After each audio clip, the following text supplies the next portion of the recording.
of the most terrifying but also gratifying things of life as a man is that we're all born relatively valueless. I don't think women are born that way. A woman, if she's born, especially if she's attractive, has an innate value. People just want her no matter what. But as a man, if you're not an important man, nobody gives a fuck about it, and they're never going to care. So you have to build yourself from the ground up, and that's scary for a lot of people, but it's also a massive opportunity. You can decide if you want to be a famous musician or a nice sensitive poet or a painter or a kickboxing world champion or a businessman. You get to decide on all the different characters in the video game. You can choose, who do I want to be? And then if you actually try, you can become it.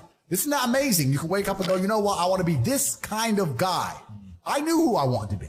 I wanted to be the dude pulling up in the Lambo, 3 a.m, gets out. Everyone's like, who is this big, strong, rich dude? I wanted to be that man, so I became him.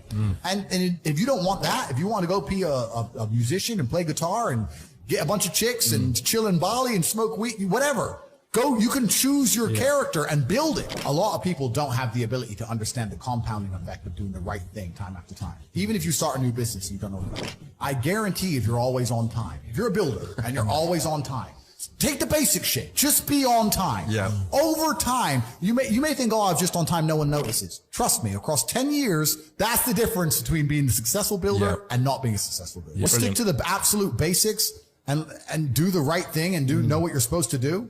And this is why I have so little sympathy for people who go, oh, I'm trying to make it and I can't, because I think they're lying to me and they're lying to themselves. But you know what's funny? What's funny is this. If you were to take somebody who says, I'm doing my best, I'm really trying, and you were to get an exact schedule of their last week and find all the times they've wasted time, you'd say, look, you've wasted time, wasted time, wasted time, wasted time.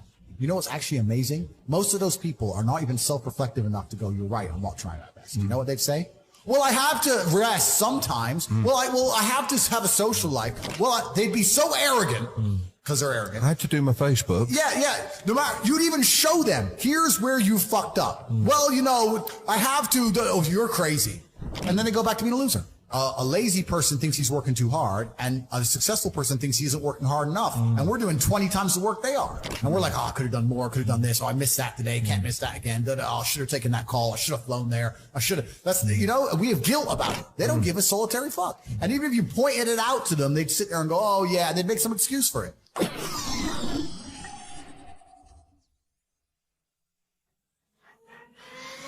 I've been so difficult on myself. It's very hard for me to look at somebody who's refused to be difficult on themselves and see them as my equal or feel sympathy or pity for them. Why would I feel pity for somebody who took the easy route when I took the hardest possible route? Yeah. I took the hardest possible way to be the man I am, and you were too big of a, and now you want me to feel sorry for you? I don't feel sorry for you. Yeah. I don't feel sorry for these people. And because as a man, you can be anything you decide you want to be. That's the beauty of being a male. You can build your character completely from the ground up, just like a video game. Every single thing about me that people respect, I built. I was not born a world champion kickboxer. I was not born this intelligent or intellectual. I was not born this rich. I was not born this strong. I was not born this confident. I was not born this interesting. I was not born this charismatic and humble and gorgeous and tall and strong and sexy. I was not born none of these things. I became these things myself. So I deserve all the spoils of war. And anybody who decides they don't want to work hard enough to become those things, then they deserve to sit and accept they're my inferior. Yeah. That's their problem. I couldn't sleep when I was broke. And this is what we're talking about, the being uncomfortable and how it can motivate you. When I didn't have enough money to buy whatever I wanted, I couldn't fall asleep at night because I understood there are people out there that did, and I didn't see them as better than me. And I thought, why are these people who I don't see as my superior living an experience that I can't live? And it bothered me to the point where I could not sleep. So yeah, that was real. When you talk about suffering mentally, I don't really consider that suffering. I have had a very painful life. I still think to a degree I do, but that's self-inflicted. But I can't imagine living in the other way. I can't imagine living in this idea, this utopian, every day, just, you know, girls, drink, hedonism. I don't want that. Yeah, it's degenerate. I think the only thing you can do that's not degenerate is usually be fighting a battle or solving a problem. Growth. Yeah, growth. Yeah, so you need to either fight a battle or solve a problem to avoid degeneracy, which means I'm constantly looking for them. I'm currently one of the largest battles a man can possibly take on. I'm taking on the Matrix, the most powerful people on the planet. Right, yeah. So, yeah, is my life difficult? Yeah. Am I complaining about that? No. In fact, I'd hate it for it to be any other way.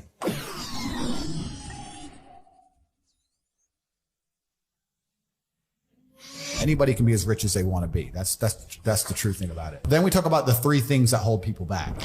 I believe there's only 3 reasons people are not rich. One of 3 reasons. They're either stupid, arrogant, or lazy. Stupid is actually the smallest category. People think, oh, you know, there's a lot of stupid people. There are, but I know a lot of stupid people with a lot of money, right? There's so much money in the world. To be too stupid to generate money, I think is less than 5% of the population who are genuinely too dumb to ever make a good wage. Then you have arrogant and lazy, and these are the two most common.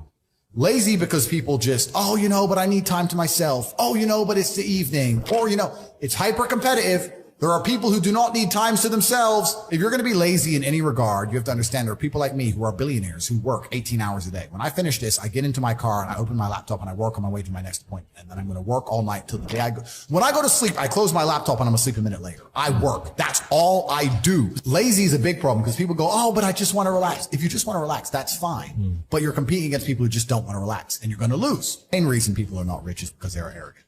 50% of people are brutally arrogant. And I'll give you an example. I have a school where I teach people how to make money online. I sit here as a billionaire and I sit and say, I will teach you how to make money online. Anybody, 18 modern wealth creation method. And people will sit there in their brutal arrogance and as a brokey with no money and go, yeah, but can he really teach me? I have everything you've ever fucking dreamed of. I have all the money. You have nothing. And you're so arrogant that you believe you know more than me or that you can do it without me or that I don't know how to teach you. The arrogance of people is truly mind bending. If you know so much, why are you broke? You obviously don't know. If I want to learn how to box, I wouldn't walk into a boxing gym, find a guy who can box and go, yeah, you know, not bad, but can he really punch? Like this is how people think when it comes to money. Most people are brutally arrogant. And you can sit there and you can try and help them. And they're just so arrogant. They think, oh, I can do it myself or I'll work it out myself. I don't need help. And it's arrogance. And it keeps them at the bottom. Everything great that's happened to me in my life, someone taught me. I had a kickboxing coach. My dad was my chess coach. You get taught things. To sit there and think you're too good to learn. Well, this is the problem. Most people are broke. Most people are broke because they're arrogant, bro. It's the truth. It's nothing to do with how stupid they are. They're just arrogant people.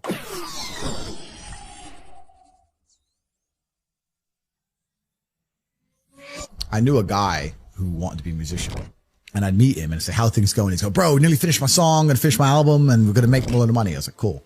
6 months later, I'd see him. How's things? Hey, bro, almost done with the album. I was like, it's been 6 months. An album. Yeah, but you don't understand. You got to mix the track. It takes time.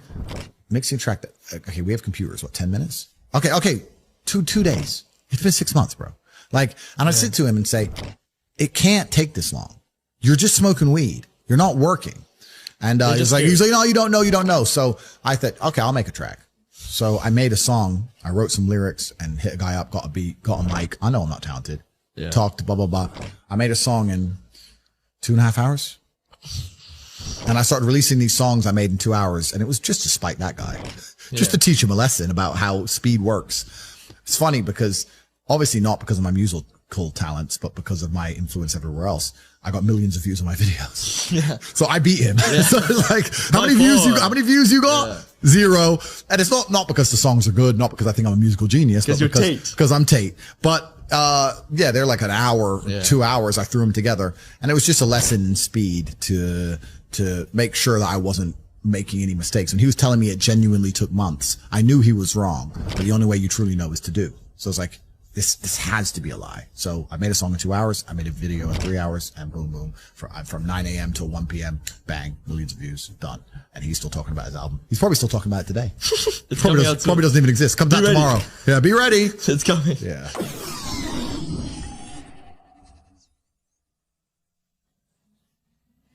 And have always been competing with each other. Even now, right now, we compete with each other.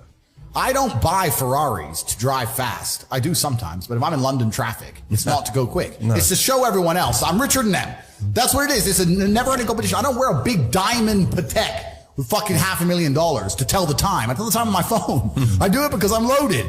And this is actually what's interesting about the world because the world's changed. Men used to go to war and fight each other in physical combat, and now we don't because we're more civilized in some regards.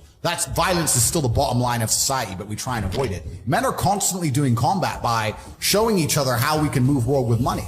We're constantly in combat because of our status. 99% of what men do is for status. We want to be in good shape for status. We want the fast car for status. We want the nice house for status. We want the diamond watch. We want the hot girl. This is all for our status. Look at me. I'm the big dog. This is how we compete with each other. If you're going to be a dude who pretends that's not true, or be a dude who doesn't want to compete, your life's going to fucking suck. Humans have always done this. It's just like, no, I'm the boss. No, I'm the boss. So, okay, then let's find out who's the boss. And now we live in a world where I think that status is the new form of combat. And the true expression of testosterone is showing you can move the world with money. This is why I do a lot of the things I do. When I show up to a hotel and every single member of staff panics and they're all standing there waiting only for me and no one else is allowed to walk in and all my cars are out front and Mr. Tate, that's war. That's winning. That's what it is. That's the game. And I don't have time to even accept the idea of a reality where I can't create that for myself.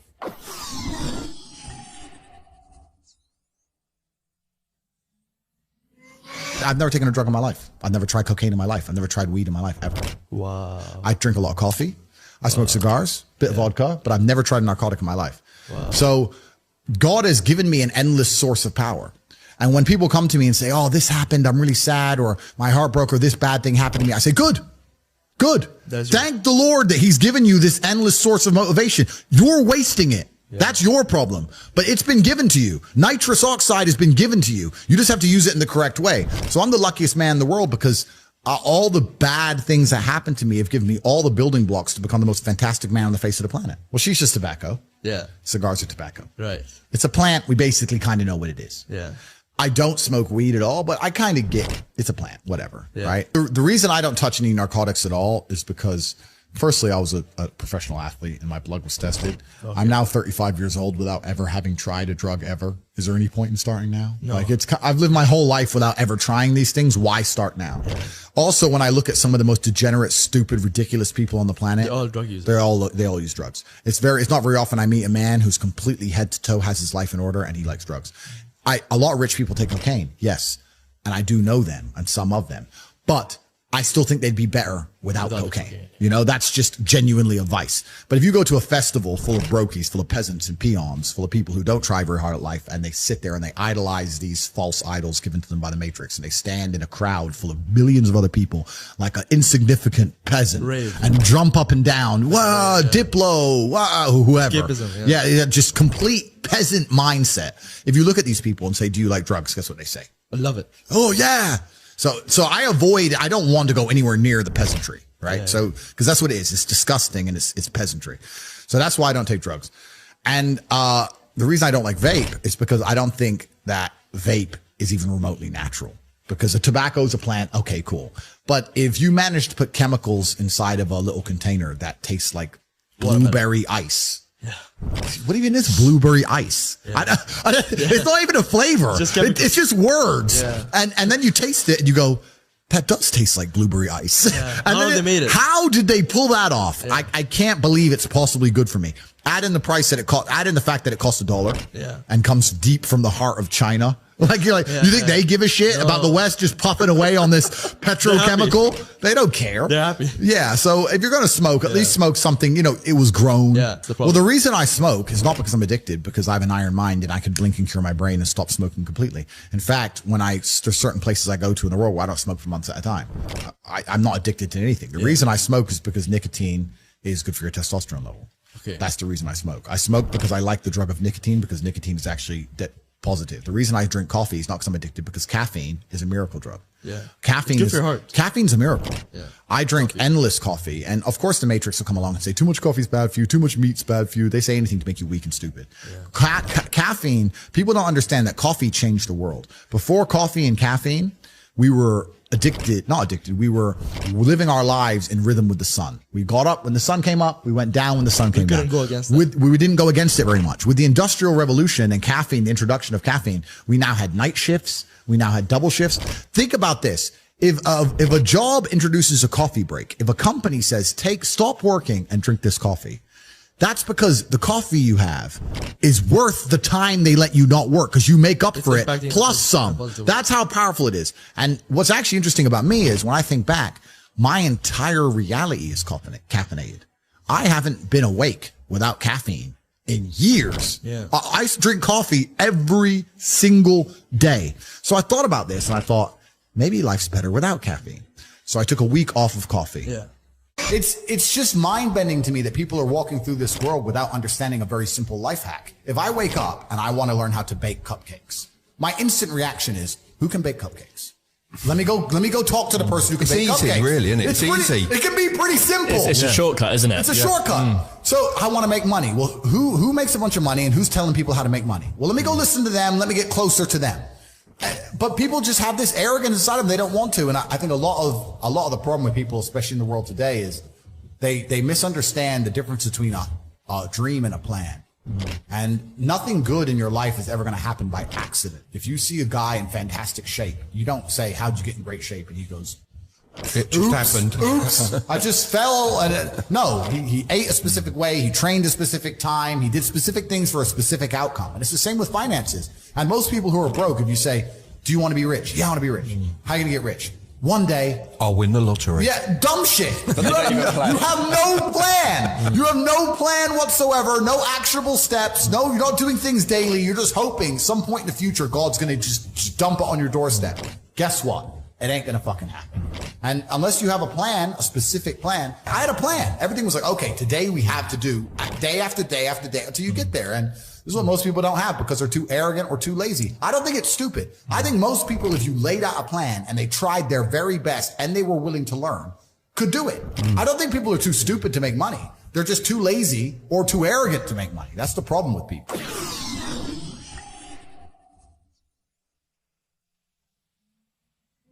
I wake up. I check my phone. I go through my phone for about half an hour. I then go and I start training. As I train, I stay on my phone in between sets. I'm a phone addict, I guess you can call it, but that's where all the important things happen. Yeah. I have an empire that spans across 25 countries. Like I'm on my phone. I know that for peace of mind, I should use my phone less. I don't want peace of mind. I want chaos. You want to conquer. I want to conquer the earth. Yeah. Genghis Khan did not want peace of mind. If he did, he would have stopped. I don't want peace of mind. I wake up, I train, I stay on my phone. Then I begin working. I'm doing a podcast now. If I'm not doing a podcast or if I'm not driving or if I'm not fighting, I'm online and I live my entire life online. If I'm awake, I'm working. If I sit to have shisha tonight at 9 or 10 p.m. and there's a whole bunch of hot girls around and my brother's there and we're all chilling and we're talking, I'm doing all of that while I'm on my phone. Yeah. I am working at the same time. I can easily sit and manage a multi-million-dollar empire and talk to some bimbo at the same time. Yeah. I'm not an idiot. It's not hard. I work. All I do is work. All I do is work. I don't know how else to say it to you. People meet me and they're like, I'm surprised. I thought you'd be like this. I'm surprised how like quiet you are and you're just working. Correct. I have a very, very large and vast empire across huge swaths of the world and different industries. And anything I've ever wanted, if I want a beautiful female or a Bugatti, another one, or $100 million or whatever, I'm going to get it via my phone. Yeah. So I work. That's who I am. It's what I do. In fact, the video just released on YouTube and it was from here in Dubai. It's 12 minutes long and it was behind the scenes of Tate. And it's a camera guy. Yeah, yeah. Dubai, Tate in Dubai. Yeah. And there's one of the comments on there is, wow, Andrew's always on his phone. If I'm awake, I work. From the second I'm awake, first thing I do is check my phone. And the last thing I do before I close my eyes, I'm on my phone. I am working. I probably sleep 4 to 5 hours a night. I don't necessarily recommend that. I know some people need more. It's actually interesting. I sleep like 4 to 5 hours a night, maybe average for like a week and a half, 2 weeks. And then I'll get to a point where I just need to sleep for like 15 hours. Wow. And I'll sleep a bunch and then I'm back. You catch up. Yeah. And then I'll go to bed at 3. I'm back up at 8, go to bed at 4, up at 8. And then, but after a few weeks, I'm like, okay, I need like a day where I sleep. And I put my phone in airplane mode so that people, when they're messaging me, they know I'm not getting it. Because if they're coming through and I'm not replying, people panic. Yeah. That's how much I'm on my phone. Jesus. I'm on my phone so much that if messages are being delivered and I don't reply within 10 minutes, people start panicking. Is he okay? Have they got him? Have they got him yet? You know, because there's people trying to get me. So I have to put airplane mode, which doesn't really fix it. Because I guess if they do get me, it might be the day my phone gets busted. Yeah. I don't know, but it's kind of a thing I do for the people who care about me. But yeah, I work. That's why no one's ever going to beat me. There's a whole bunch of other people and like gurus and self-help coaches and these people online.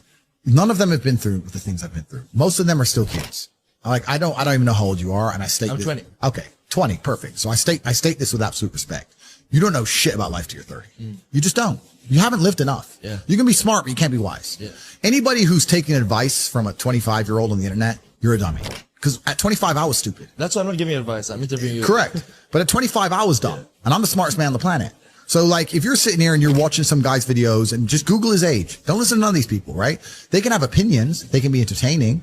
They can interview others. Yeah. They can give their insights, but also keep in mind, they are still young, right? As a man, it takes a long time. You have to go through a bunch of crap to learn things. Pain. Yeah. So nobody can outwork me. Nobody can outcompete me. Nobody has a network like mine. And we're talking about me doing 17 hours a day. I have thousands of people on my work schedule. Like I have 100 people who work for me directly. I have thousands of people inside the war room and 170,000 people inside of HU who, if I were to send them a message, would do it. People I know, how do you conquer the algorithm? How do you do this? How do you do that? The number of hours of work which is done per day in the name of Tate is immeasurable. It's incalculable. It's 5,000 people. Well, let's do the math. 5,000 very competent men doing 17-hour days in the name of Tate. No one's ever going to beat me. The internet is mine. I own it. You go on TikTok for 10 seconds. It's me. It's Tate Talk. Sure. It's the same with Instagram Reels. It's all mine. There's no competition. Nobody, doesn't matter how big your ad spend is. Doesn't matter what marketing agency you go to. You will always lose to me for eternity until the day they finally put a bullet in my head. I own the world and I will continue to own the world. All of it is mine. And anyone who thinks that I get to the top and slow down is a fool because I do the absolute opposite. I will crush all of my competition for head to toe. There isn't even any competition. There's nobody on my level. And I'm still outworking all of them.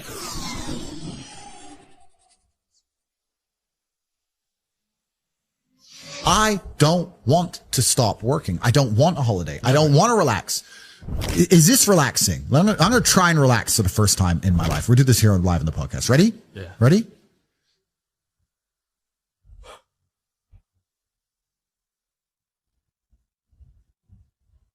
Am I supposed to want to do that?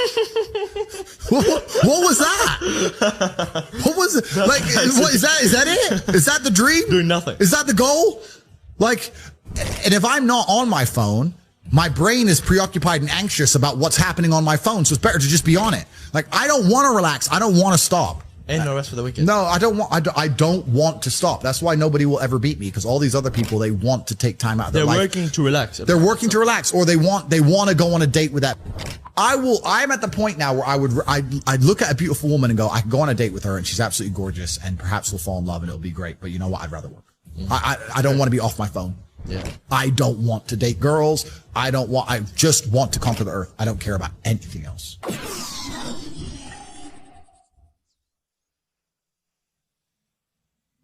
Do you believe in clinical depression? Let's have that conversation. Sure, let's have it. Yeah, no, I do not believe in clinical depression. And you're never going to, I'd love for you to try and convince me it's real. It'd be quite interesting. Do you think it's an invention of the US pharmaceutical industry to sell you pills? Well, I think that's certainly part of it. I think that's part of it. But I've had this conversation with a bunch of people, and my basic premise is that I refuse to believe in things that take power away from me. If you are in a haunted house and you believe in ghosts, you're scared of the haunted house. If you're in a haunted house and you don't believe in ghosts, you're just in a house and you don't care. So I don't like the idea when someone explains to me the idea of one day waking up and being miserable and not wanting to live anymore, and it's nothing to do with my circumstances and I have no power over it, and no matter how good my life is, I'm still going to feel terrible and I'm going to want to die.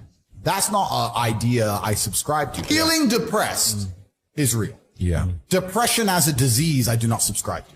The idea, I believe, that if you feel depressed, something is depressing you, and you should try your best to fix it. You should take control of your life and do your best to fix it. The idea, but they don't say that. They don't talk that. They say depression like it's this magic thing that comes out the sky and it gets in your brain. You're sad no matter what, and there's nothing you can do about it, and you need to only take pills. And I think that's a very bad way to look at the world, and that's a bad idea to subscribe to. And if you start to feel depressed, let's say your girl leaves you and you start to feel depressed, but you believe in the idea of depression, you're now going to start diagnosing yourself as clinically depressed, self-hypnosing yourself into hypnotizing yourself into being clinically depressed. And it's amazing how you can speak things into existence. I cannot become depressed because I don't believe in it. Even if I had a chemical imbalance in my brain, I do not believe in depression. That's just who I am as a person. I don't believe in it. I do not believe in things that take power away from me. So, and people sit there and they try very hard to convince me it's real, which is actually quite interesting because it's always usually depressed people who sit there and try very hard to defend this idea. If you're so scared, if depression's so terrible, why are you sticking up for it? Why are you fighting so hard to convince me it's such a powerful force? Why shouldn't you be doing the opposite? Shouldn't you be listening to me? Whose team are you on? Like, do you want to be depressed? Like, it's insanity. These people who are so desperate to push this idea. Then you add in the pharmaceutical element and the fact that everyone's taking these fucking drugs, messing with their brain chemistry. It's garbage. I think that you feel depressed sometimes because you're human. Let's pretend I'm completely wrong, right? We can look at situational depression like you just described. We can talk about brain imbalance and chemical imbalance. We can talk about clinical depression that you get and it's chronic. There's nothing you can do about it, whatever. Let's pretend all these things are completely true.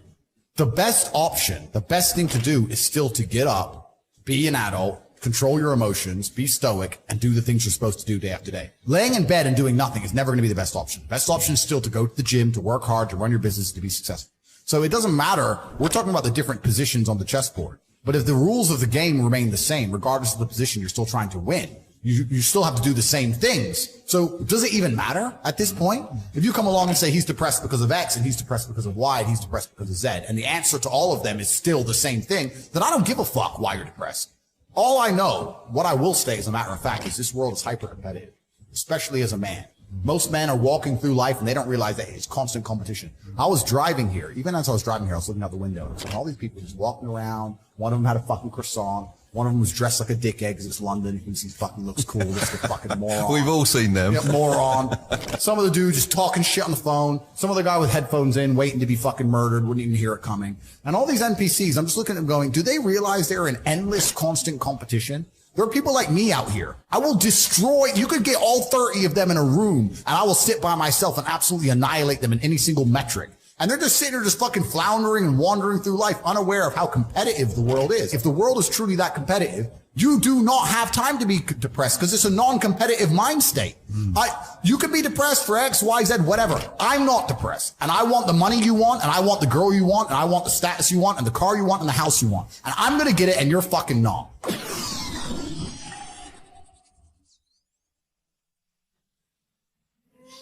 I was instilled with a duty for a very long time to honor my ancestors through achievement. And I was told from a very young age that the only thing your ancestors are interested in is achievement. Even to this day, when I do podcasts, people repeatedly talk about my father. If I wasn't successful, he wouldn't be spoken about anymore. He died 9 years ago and he was a good chess player, but no one's really that interested in chess. The reason he lives on is because I'm so monumentally successful that people are interested in my origin story and he is mentioned. The reason I will live forever is because my son will be so monumentally successful that they'll talk about how he could have been such a perfect specimen of man, how he was raised, and they will mention me. If you give a shit about your ancestry and if you give a fuck about your family, you're not a selfish person and you want them to exist out in the ether for reality, for the eternity of reality, it is your duty to be successful yourself. Then you have a duty to be massively monumentally successful to show homage to your ancestors. I find it amazing there are people out here today who are going to sit and say, oh, I'm sad, I'm too depressed, I don't want to work hard. Do you understand that only 200 years ago, there were peasants out working a field, starving, surviving the Black Death, surviving the plague, struggling to exist just to reproduce so that 200 years later, you can be the end of their bloodline for you to sit on your ass and do fucking nothing. Like, you're a fuck up. You're fucking up your entire bloodline of your entire ancestry. You owe these people things. They went through hell for you to exist. You have a debt. You have a duty to pay. You have to be the best possible version of yourself. And the same to God. God loves people who try. God loves people who work hard. It's amazing if you try your very best all the time, what God will give you. He'll give it to you, anything you want, if you actually try. Not convincing yourself you try, actually try. They're different things. But yeah, I was instilled with this because from a young age, my dad said, you're a Tate, and Tates are the greatest people on the face of the planet. And there's going to be a day I'm not here anymore, and they're going to talk about me because of how fantastic you are. So go do your fucking job. And I said, yes, sir. And here I am. And I love the fact that when I was growing up, when my dad walked into a chess tournament, people were scared because his name was said, and they were fearful of his last name. And now people are fearful of the last name again because of me, and they will be again because of my son. And this is the beauty of life as a man.